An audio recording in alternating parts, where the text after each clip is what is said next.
Hello Planet Internet, I am Emperor Cole and this is Emperor Cole Film Review brought to you by MindbenderENT.com. And today I'm here to review Guardians of the Galaxy Volume 2. Everybody, let's grab that raccoon and that tree and let's go save the galaxy again. Let's do it!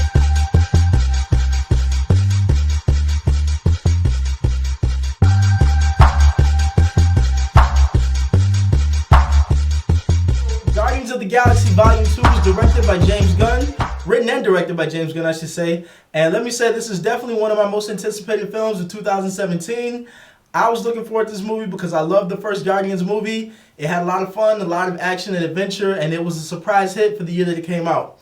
This edition of Guardians of the Galaxy is a much more contained story where it's actually on a smaller scale. So even though the whole entire galaxy, quote unquote, is in danger by the end of the movie, the whole story takes place in less locations and it actually involves less people. The underlying theme in this movie is that of a father and son. Of course, Star-Lord / Peter Quill, he finds out who his father is, and a lot of the movie deals with the dynamic, the relationship between the two of them, and just him now knowing who his dad is, him being upset and having some of his feelings as far as his father abandoning him and not being there for him and his mother as he's growing up, and then how he ends up in outer space. That story is actually explained. They get into it pretty deep. And of course, it involves Yondu some more, and you find out some things as the movie progresses. Very interesting and very well told. So Rocket Raccoon and Drax are absolutely hilarious in this film. Rocket Raccoon and his angry raccoon routine where he's upset with everybody and constantly being sarcastic and arrogant and cocky is out of this world funny in this film. Every joke that he tries to do and attempts to do and speaks in this movie, in my opinion, lands. Drax with his routine where he speaks his mind and says all kinds of stuff that's inappropriate at the wrong times, and he's just completely oblivious to the fact of what he's saying. That's hilarious as well. So I thought that they nailed the humor in this movie. Although there are about maybe 3 times where they attempt to be a touch too jokey for me, where it's almost like if a moment is meant to be serious and somebody cracks a joke and I'm like, okay, we get the routine, this guy's funny, but they kind of didn't need to throw that joke in there. And then there's other times where it's supposed to, something dramatic happens, and of course you want your audience to feel that tension and feel that there's some pressure going, and then somebody cracks a joke and that kind of takes you out of the moment. So that happened about 3 times in the movie, and I think they could have did it without some of those jokes in those spots. But other than that, they completely nailed the comedy. The movie is hilarious. You'll be laughing from beginning to end. I think this movie does a great job at showing the interpersonal relationships between people. So not only do we have all this big action going on, and of course the galaxy has to be saved, but this movie has some great small moments with the director, James Gunn. He shows the interpersonal relationships between characters. We get a lot more background story and we understand some people's motivations as to why they hate each other so much. A good example of this is the relationship between Gamora and Nebula. As the movie progresses, Nebula says some things and you find out some of the background on why she hates Gamora so much and ultimately why she hates their father, the Mad Titan, Thanos. The reason why she has such a vendetta against both of them and why she is so hell-bent on killing Gamora. And of course, you would think that when she gets her opportunity, she's going to take it. But when you see some things play out, you ultimately see the love that one sister has for another. At the same time, you also see that warrior combat, and you see where the hate, the fire, and the emotion comes from. The relationship between Rocket Raccoon and Yondu. I won't spoil it or give anything away, but they share a special moment in the movie where they have a conversation, they talk about some things, and you find out that they have a lot of similarities because they both have a similar past with a lot of anguish and things of that nature going on with it. So once again, I think the director, James Gunn, did a very good job at just showing how characters can relate to each other.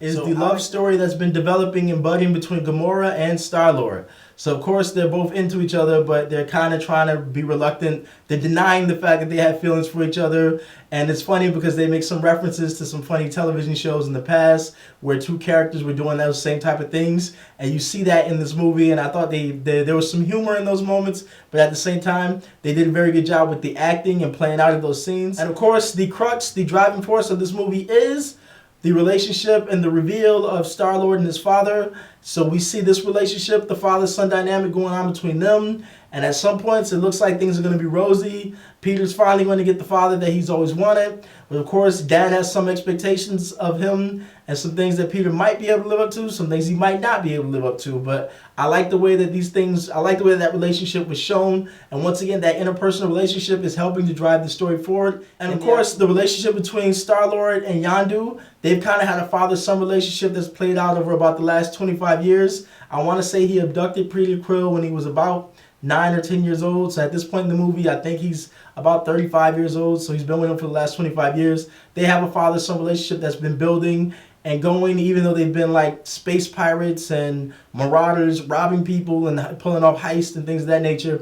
They still have that camaraderie. They have that bond. So the CGI and the visual effects in this movie are done very well. They are basically top of the line. This is what you would expect from a big budget Marvel film with over $100 million budget. The CGI looks very realistic. Everything looks very unique as far as the design of the spaceships, the costumes, the actual characters, the costumes that the characters are wearing look very realistic.